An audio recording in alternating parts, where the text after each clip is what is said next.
Franchement, c'est ça que j'aime pas avec les journalistes français. J'ai rien contre Jérôme Rotten, mais aujourd'hui, t'as aucunement besoin de mettre la pression aux sélectionneurs français. Ça sert à rien de blablater dans les médias. Quand Didier Deschamps nous a fait gagner la Coupe du Monde, nous a ramené en finale de l'Euro, nous ramener en finale de Coupe du Monde 2022, là on n'a absolument rien dit à part féliciter Didier Deschamps, mais arrêtez de mettre la pression aux sélectionneurs français. À chaque bonne situation, vous êtes là pour faire des dramas par-ci, par-là. Pour moi, il n'est pas nécessaire. Jérôme Rotten qui dit quoi? Désormais, Didier Deschamps a un ballon d'or dans son effectif. Il est obligé de lui faire jouer dans son poste préférentiel. T'es qui pour donner des ordres à Didier? T'es qui? Les haters de Didier Deschamps, arrêtez s'il vous plaît. Arrêtez, ayez du bon sens un peu. Quand on est atterri en finale, vous étiez bien content. À tout moment, on n'arrivera jamais à revivre des situations comme ça. Deschamps a des choix douteux. Je suis complètement d'accord avec vous. Mais aujourd'hui, sortir un Kylian Mbappé du poste de numéro 9, c'est pas forcément bon. Moi, j'ai envie de voir aligner Michael Olise, Ousmane Dembélé et Kylian Mbappé. C'est vital pour une personne qui aime le football.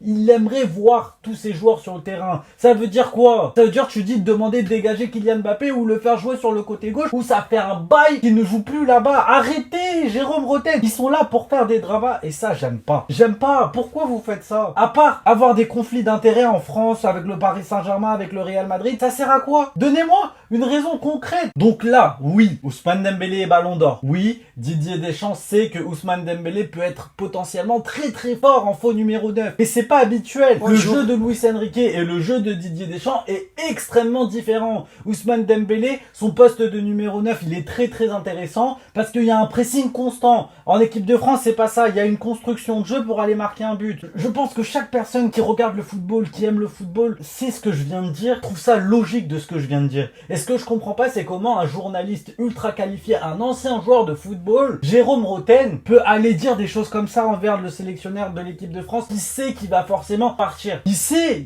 les méthodes qu'il faut avoir. Il sait qui est-ce qu'il faut aligner. On te dit pas comment être journaliste. Donc il faut pas que t'ailles dire à Didier Deschamps comment être Didier Deschamps. Non, j'accepterai 100% les choix de Didier Deschamps, même si je suis pas d'accord avec lui. Parfois, je suis le premier à m'énerver contre lui. Et au bout d'un moment, c'est pas parce que Ousmane Dembélé allait gagner le ballon d'or qu'il faut aller titiller le sélectionneur français. Enfin bref, voici la réponse à la dernière vidéo. N'hésite pas à aller la regarder, ça fait plaisir. Et la question de cette vidéo, c'est: est-ce que Didier Deschamps doit obligatoirement mettre Ousmane Dembélé faux numéro 9 et décaler Kylian Mbappé à gauche, ou laisser Ousmane Dembélé à droite et jouer avec Kylian Mbappé? Je choisirai le meilleur d'entre vous dans la prochaine vidéo. On atteint bientôt les 7500. Je compte sur toi pour t'abonner. Abonne-toi, wesh, parce que